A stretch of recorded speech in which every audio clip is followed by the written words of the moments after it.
त्यांना मी विनंती करते कृपया त्यांनी मंच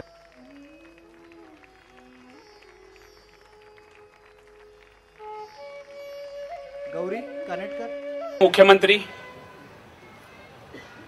आज 24,000 गावांमध्ये दुष्काळ आहे आणि 20,000 गावं तर अशी आहेत की जी कायम दुष्काळी कधी ना कधी आपल्या इथे असतात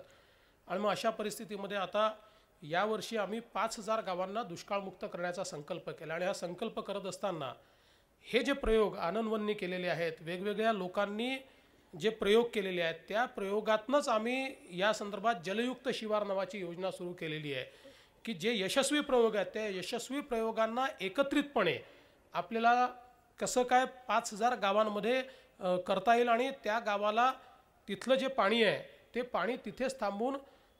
जलस्वावलंबन त्या गावामध्ये कसं तयार करता येईल याचं समग्र काम आम्ही हातामध्ये घेतलेलं आहे आणि मग त्याच्यामध्ये त्या गावाचे ॲक्विफर जो आहे त्याचं मॅनेजमेंट कसं केलं जाईल, तिथे पाण्याचं ऑडिट, तिथे उपलब्ध पाणी किती, इरिगेशन करता किती, नॉन इरिगेशन करता किती, पिण्याच्या पाण्याकरता किती, यातली गॅप किती, ती गॅप भरून कशी काढायची, असा सगळा एक प्रयोग जो आम्ही हातामध्ये घेतला आहे. त्याच्यामध्ये निश्चितपणे आनंदवननी जे वेगवेगळे प्रयोग केले आहेत, मागच्या काळात विकासदारांची माझी चर्चा झाली होती आणि या यवतमाळच्या प्रयोगाबद्दल संपूर्ण माहिती त्याही काळामध्ये मी प्राप्त करून घेतली होती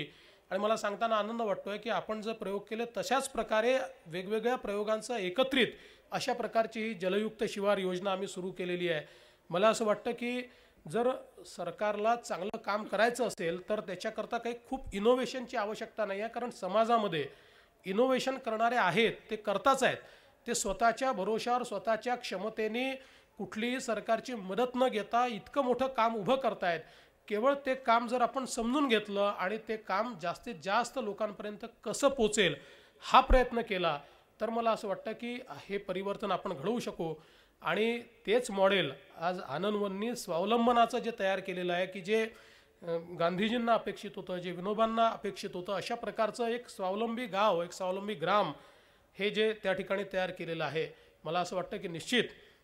राज्य सरकार अशा प्रकारचे प्रयोग हे अधिकाधिक लोकांपर्यंत पोचावे हाच प्रयत्न करेल.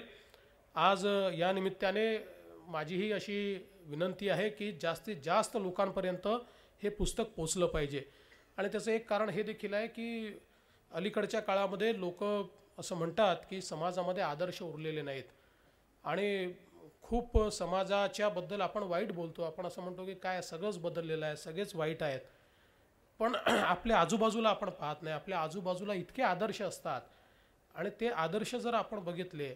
तर मला असं वाटतं की आदर्शांची कमतरता ही समाजामध्ये नाही आहे. आणि अशाच प्रकारचे आदर्श कुटुंब जे आमटे कुटुंब आहे आज 3 पिढ्या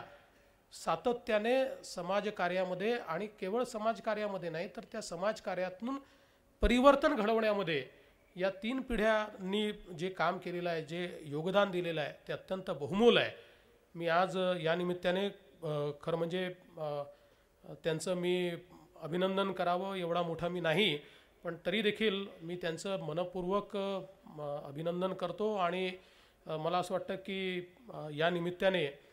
ईश्वराला, कारण मी ईश्वराला मानणाऱ्यांपैकी आहे, त्यामुळे मी ईश्वरालाही प्रार्थना करतो की ईश्वराने त्यांना अतिशय उदंड आयुष्य द्यावं, अतिशय दीर्घ, अतिशय चांगलं आरोग्य द्यावं. त्यांनी इतक्या लोकांना आरोग्य दिलं आहे त्यामुळे त्यांना ते मिळेलच. आणि एक त्यातलं तर मला सगळ्यात म्हणजे पुन्हा आठवलं म्हणून सांगतो, नाही तर तुम्ही म्हणाल हा भाषण संपतच नाही, पण त्यात सगळ्यात महत्त्वाची एक गोष्ट मला जी वाचायला मिळाली ती बाबा काय म्हणजे कसं व्यक्तिमत्व होतं की ज्यावेळेस बाबांच्या प्राध्यापकांनी सांगितलं की जो कुष्ठरोगाचे जंतू आहेत ते फक्त मनुष्याच्या शरीरातच तयार होतात, ते अन्यत्र कुठे तयार होत नाही आणि त्याच्यामुळे त्याच्यावर जर लस तयार करायची असेल तर प्राण्यावर प्रयोग करून ते करता येत नाही, ती मनुष्यावरच केला पाहिजे. आणि मनुष्यावर करायचं कसं असा प्रश्न आहे. तर बाबांनी पाठीमागे लागून ते जे कुष्ठरोगाचे जंतू आहेत ते आपल्या शरीरात प्रवेशित केले, आधी मृत आणि त्याच्यानंतर जिवंत, आणि माझ्यावर प्रयोग करा. सुदैवाने बाबांना काही झालं नाही, कारण ईश्वराची कृपा त्यांच्यावर होती, कारण ते ईश्वरीय कार्य करत होते. पण अशा प्रकारचे जी खरं म्हणजे जे ईश्वराला मानतात किंवा मानत नाही, पण अशा लोकांमध्येच आपल्याला ईश्वर पाहता येतो की ज्या लोकांनी खरोखर समाजाकरता कार्य केलं आहे. आणि म्हणून या सगळ्या कुटुंबाला मी अतिशय सलाम करतो, मानाचा मुजरा करतो आणि या चांगल्या पुस्तकाच्या प्रकाशनाकरता मी कौस्तुभचे आभार मानेन की त्यांनी माझी निवड याकरता केली आणि मला ही संधी या ठिकाणी दिली, त्याबद्दल मी आभार मानतो आणि माझं बोलणं संपवतो. धन्यवाद.